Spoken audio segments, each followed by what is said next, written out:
Ojea సినిమాలు చేసే time ఉందంటారా? ఎలాగా మాట ఇచ్చాం కాబట్టి ముందు ఒక 3 నెలలు మీ కనీసం మీరు నన్ను తిట్టకూడదు, కనీసం ఒక్క రోడ్డు గుంతలు కూడా వేయలేదని తిట్టకూడదు కదా మీరు నన్ను.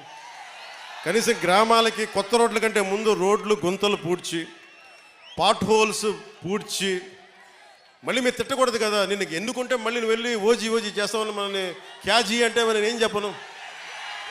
ఒక భయంతో మా నిర్మాతలు కూడా చెప్పాను, కొంచెం క్షమించాలి, మా రాష్ట్ర మా ఆంధ్ర రాజ్య ప్రజలకి మేము కొంత కనీసం సేవ చేసుకొని కుదిరినప్పుడల్లా ఒక 2 రోజులు 3 రోజులు మీకు షూటింగ్ చేస్తాను, ఎక్కడ పనికి అంతరాయం రాకుండా. ఓజీ చూద్దరు కానీ బాగుంటుంది.